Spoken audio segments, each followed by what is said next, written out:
Olá, boa tarde. Quarta-feira, 27 de fevereiro. O Senado agora está começando. O Supremo Tribunal Federal decide daqui a pouco se o Congresso vota em ordem cronológica os mais de 3 mil vetos que estão na pauta. Os ministros vão definir também se o orçamento de 2013 pode ser apreciado antes desses vetos. Parlamentares falaram sobre o que esperam do STF. Foi uma manhã de expectativa no Senado.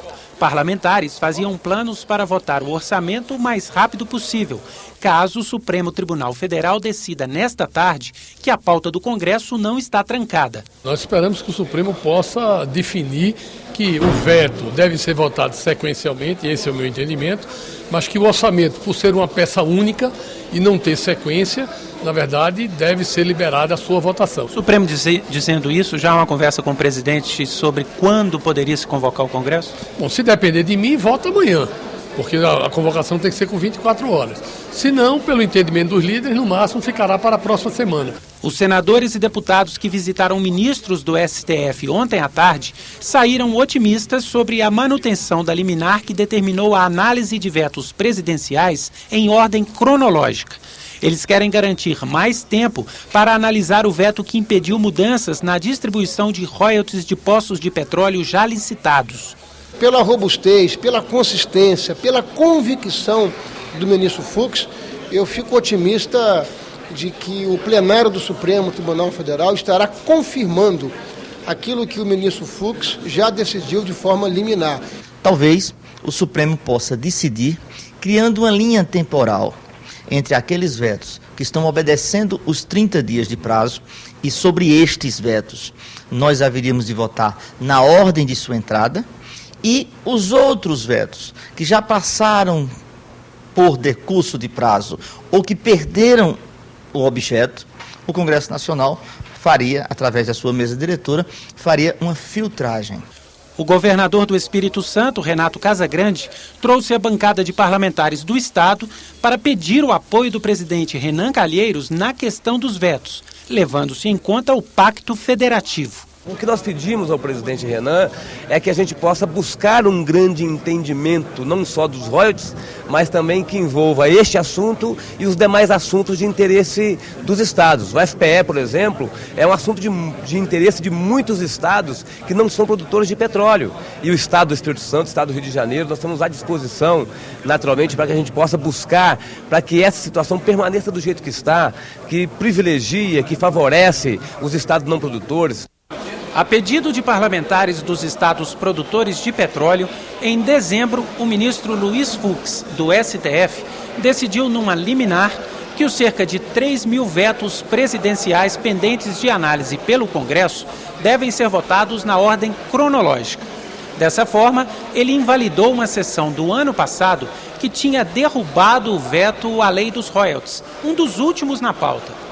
A decisão do ministro levantou a dúvida sobre a possibilidade de votar ou não o orçamento antes da análise dos vetos. Na sessão desta tarde, o plenário do Supremo vai dar a palavra final. Os senadores Vital do Rego, do PMDB da Paraíba, e Aníbal Diniz, do PT do Acre, foram eleitos presidente e vice-presidente da Comissão de Constituição e Justiça. Vital do Rego disse que matérias sobre segurança pública, reforma do Código Penal e o Marco Civil da Internet estão entre as prioridades dos próximos 2 anos.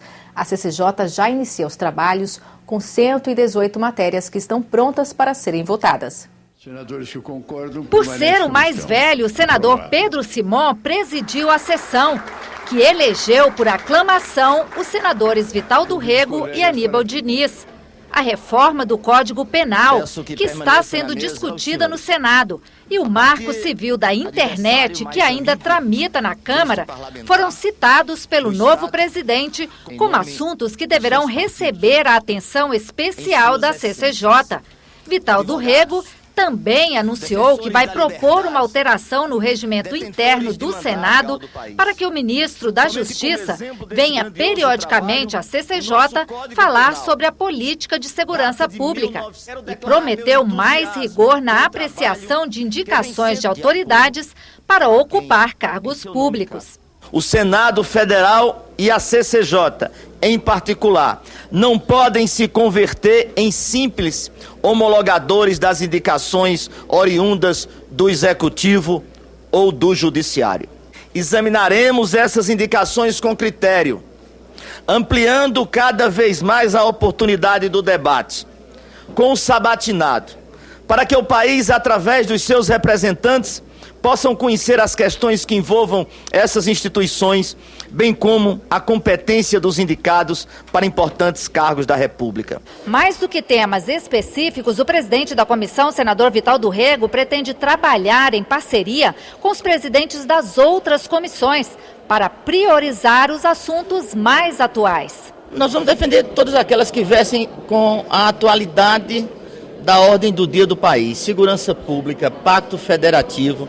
Aqui estejam, nós vamos trabalhar com a mesa e com as comissões permanentes, no sentido de integrar. A Comissão de Constituição e Justiça vai ser a cabeça de todas as comissões permanentes, no sentido de integrar uma pauta única, por exemplo. Copa do Mundo, Olimpíadas e Plano Nacional de Educação. Temas que fazem parte da pauta da Comissão de Educação, Cultura e Esporte do Senado. O colegiado elegeu hoje o senador Ciro Miranda, do PSDB de Goiás, como presidente e a senadora Ana Amélia, do PP do Rio Grande do Sul, vice-presidente para o biênio 2013-2014. Em seu discurso, o novo presidente da Comissão de Educação destacou como prioridade a aprovação no primeiro semestre do Plano Nacional de Educação e o acompanhamento dos preparativos para a Copa do Mundo e as Olimpíadas no Rio de Janeiro. Ciro Miranda também afirmou que a comissão vai priorizar a discussão de projetos voltados ao ensino básico e ao profissionalizante, a análise de uma nova lei de incentivo à cultura proposta pelo governo, o Procultura, e a luta pelos royalties do pré-sal para a educação. Essa vai ser a maior bandeira nossa, porque o investimento é necessário. É lógico, o cobertor é curto. Você puxa de um lado e encolhe do outro. Agora, se você tem uma fonte que não estava determinada, ela deve ser voltada 100% para a educação. Nós vamos lutar e eu tenho a impressão que isso é já quase que unanimidade. Outras comissões permanentes do Senado também instalaram os trabalhos nesta quarta-feira. 11 indicações de novos embaixadores brasileiros já estão na agenda da Comissão de Relações Exteriores e Defesa Nacional. Hoje, a comissão elegeu como vice-presidente o senador Jarbas Vasconcelos, do PMDB de Pernambuco.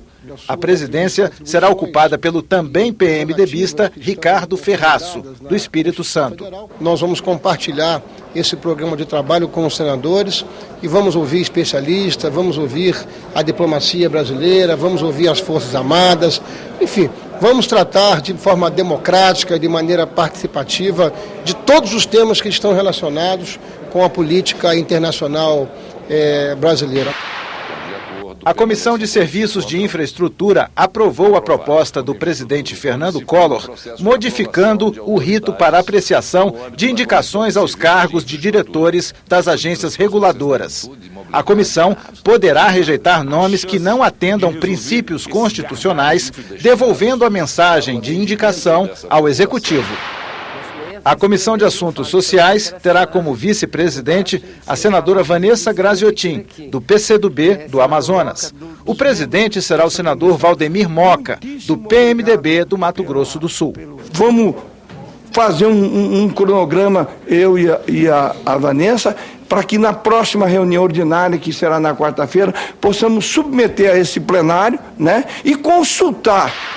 E a Comissão de Meio Ambiente, Defesa do Consumidor e Fiscalização e Controle elegeu para a vice-presidência o senador Eduardo Amorim, do PSC de Sergipe. Blairo Maggi, do PR do Mato Grosso, é o novo presidente. O Senado agora termina aqui. Veja a seguir a sessão plenária ao vivo. Para você, uma boa tarde e até amanhã.